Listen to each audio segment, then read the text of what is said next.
needless to say, maybe some of your viewers aren't aware, but Shari S. could be argued to be a fairly attractive woman. And I got the feeling that Morton was more than slightly attracted to her. So he invited us all to dinner, and I think a lot of what he was doing is grandstanding and stuff, trying to impress her. That's my general theory. And this was around when there was all this weird stuff about Art Bell. He had quit once, and then there was all this, question marks going on there, and somehow that came up. And Morton, who coincidentally was starting his own talk show at the time, hence why Kim was there,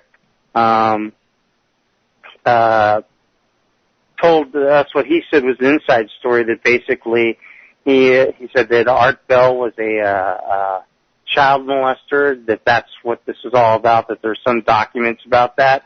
And he also intimated that his wife, who I think is from Thailand or the Philippines, one of those places, was actually a former prostitute, and that's how he met her. And something about also that he claiming that Art Bell ran a whorehouse, and that's somehow how he met his wife as well. Needless to say, these were very intriguing, allegations, and I thought, wow, this is it. Of course, Bell lived in Pahrump, which allows such thing as whorehouses, so I guess the story perhaps could have made a little sense. Yeah, and it sort of did, because it was almost like he was, connecting some of the dots that weren't there.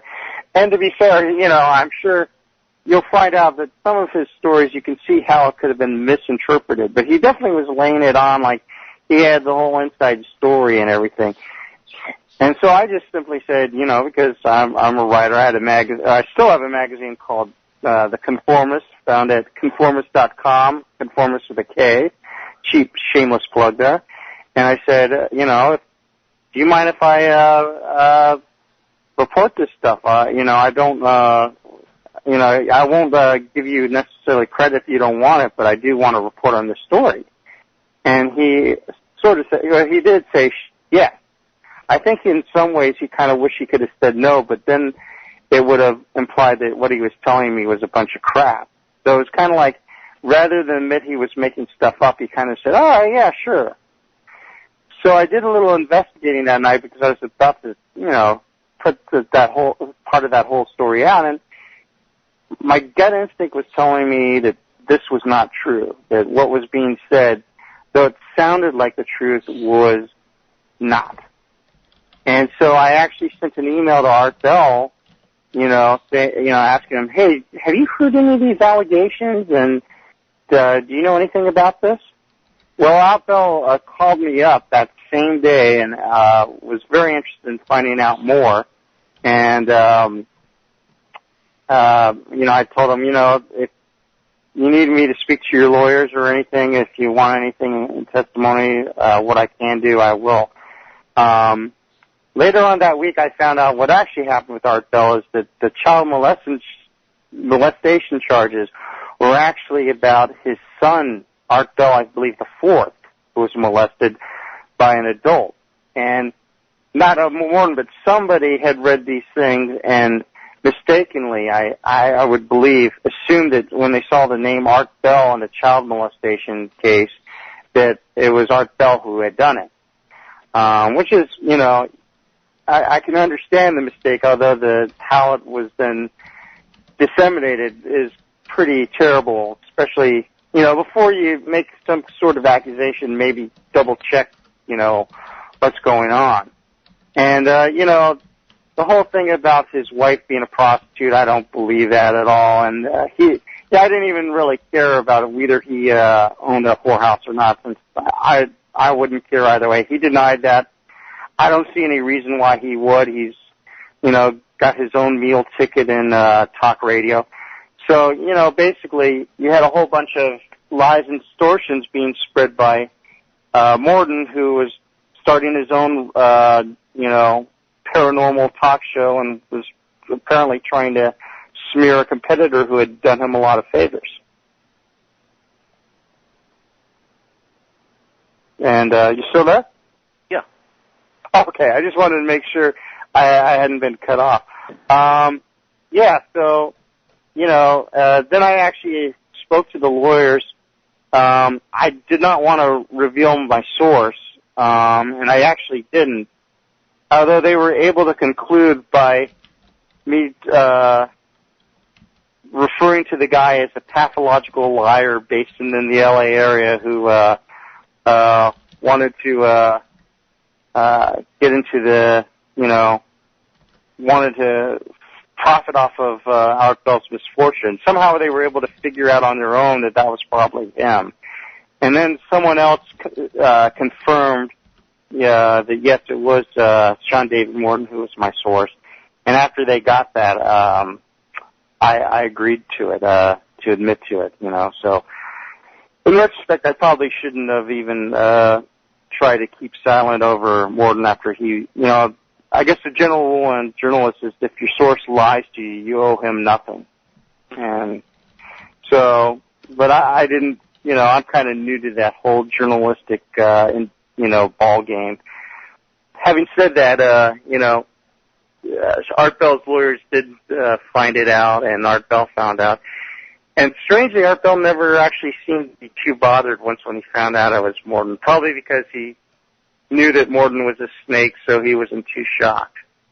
Well, and that really surprised me because if you listen to Art Bell enough, I've heard him talk a few times that he is someone who, if somebody crosses him, he likes to get even. He's a person who believes in the merits of revenge. So it's kind of odd that he and Morton were able to kiss and make up, and I think Acharya S. was in the middle of that reconciliation. But oddly enough, then after that whole thing between Bell and Morton ends up a frequent guest on Coast to Coast AM over the years with Bell hosting those shows. So and it's the weird thing. The weird thing is, it seems like Art Bell was more upset at me not wanting to tell him who the source was than Morton for actually trying to spread lies about him, which, that's Art Bell's own little decision. And, the funny thing is, I think Morton actually, when he was confronted by the lawyers, he then started smearing me, alleging that I was some sort of pervert, which I guess is essentially true, but, taking things out of a little bit. You could neither confirm nor deny that you were a pervert. Whatever. I think it was because, and now I can remember that the dating had to be after 99. It was probably 99 because I think I had mentioned that I was at the Houston 500 gangbang as covering, in writing, and somehow he took that. I think that he alleged that I was participated in gangbangs and other things. Yeah. And that's because I heard that the lawyers actually asked me something, about that. And so I guess his response was then to smear me over that, and whatever is all I can say. Although this leads to another juicy story about Morton, is that I do know a woman who can either confirm or deny who she is later on, who was working on a book about sex at the time, and she was at she went to actually a swinger club meeting in Los Angeles, and actually Sean David Morton was there.